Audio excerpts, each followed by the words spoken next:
This isn't just about shaping public opinion, it's about rigging the entire game. You see the headlines about climate change. Record heat, unprecedented storms, melting ice caps. But what you don't see are the secret meetings and the massive checks being written behind the scenes to control the outcome. We're about to show you how fossil fuel giants spend hundreds of millions of dollars to directly influence politicians and kill climate policy from the inside. This isn't just about shaping public opinion, it's about rigging the entire game. Section 1. The Architecture of Influence. To understand just how deep this goes, you have to follow the money. It flows like an oil pipeline, straight from the industry into the heart of our political system. In 2024, the oil and gas industry spent over $153 million on federal lobbying in the U.S. alone. Think about that. That's hundreds of thousands of dollars spent every single day to make sure their interests are protected.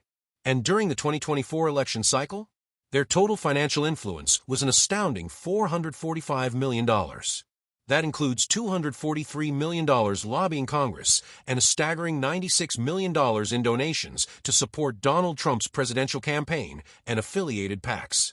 This isn't just participating in democracy, it's drowning it in cash. This money comes from giants like ExxonMobil and Chevron, but it's also funneled through powerful and deceptively named trade associations. The biggest of them all is the American Petroleum Institute, or API. Representing more than 600 oil and gas corporations, the API is one of the most powerful lobbying forces on the planet. They spend millions every year to oppose clean energy policies, fight emissions regulations, and push for more drilling. They even launched a multi-million-dollar ad campaign ahead of the 2024 election to fight back against President Biden's climate policies. This isn't a debate between two equal sides. Sure, environmental groups exist, and they lobby too, but their spending is a drop in the ocean by comparison. In 2023, all environmental groups combined spent about $30.5 million on lobbying. The oil and gas industry spent more than 4 times that. It's like a garden hose going up against a fire hydrant, and the outcome is all but guaranteed. A secret history of deception. This fire hose of cash isn't some new phenomenon. The industry's strategy of deception has a long and sordid history, one that was deliberately kept from the public for decades. It's a playbook perfected by another industry that sold a deadly product, big tobacco. Internal documents, unearthed after years of investigation, prove that companies like Exxon knew about the devastating risks of climate change as far back as the 1970s. Their own scientists were building sophisticated climate models and warning executives that burning fossil fuels would lead to the exact planetary crisis we're seeing today.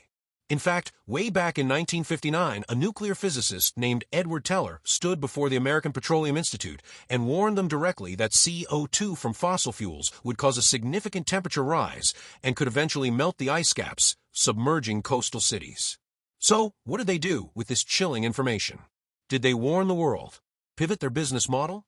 Nope. They did the exact opposite.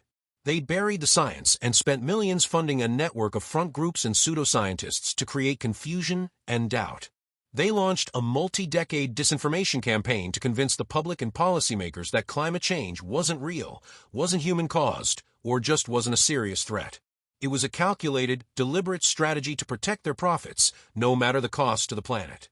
A joint report from Democrats on the Senate Budget Committee and the House Oversight Committee charged the industry with climate denial, disinformation, and doublespeak, showing how trade groups like the API were weaponized to spread misinformation. They knew the truth a half-century ago and chose to lie. Almost every climate denial talking point you've ever heard can be traced back to this coordinated campaign of deceit. The modern playbook. Outright denial is a harder sell these days, so the industry has shifted its tactics. The new agenda isn't denial, it's delay. They've refined their playbook for the 21st century, and it's more sophisticated than ever. First, there's the direct lobbying to water down or kill climate policy. When the landmark Inflation Reduction Act was being debated, the API and other groups lobbied furiously against provisions like the methane tax. They fight to protect tax loopholes like one in California that could be netting them up to $146 million a year. And they aren't just in Washington, D.C., they are a global force. At the UN Climate Summit, COP28, a record-breaking 2,456 fossil fuel lobbyists were in attendance. That's more lobbyists than the official delegations from the 10 most climate-vulnerable nations combined. They aren't there to solve the climate crisis. They're there to make sure the solutions keep lining their pockets, pushing for false fixes like carbon capture, a technology that has consistently failed to deliver on its promises. Second, they've mastered the dark art of astroturfing. This is where they create fake grassroots movements to manufacture the illusion of public opposition to clean energy. They fund front groups with neutral-sounding names like the American Coalition for Ocean Protection to fight against offshore wind farms, all while hiding their fossil fuel industry funding. In California, an ad campaign called Levanta Tu Voz specifically targeted Latino families, urging them to oppose laws transitioning to electric vehicles by exploiting their economic fears, all for the industry's gain. It's a cynical tactic designed to make it look like everyday citizens are against climate action, when really, it's just the fossil fuel industry pulling the strings. And third, there's greenwashing. This is the PR campaign you do see. The slick ads on TV and social media where oil companies present themselves as champions of sustainability and a key part of the climate solution.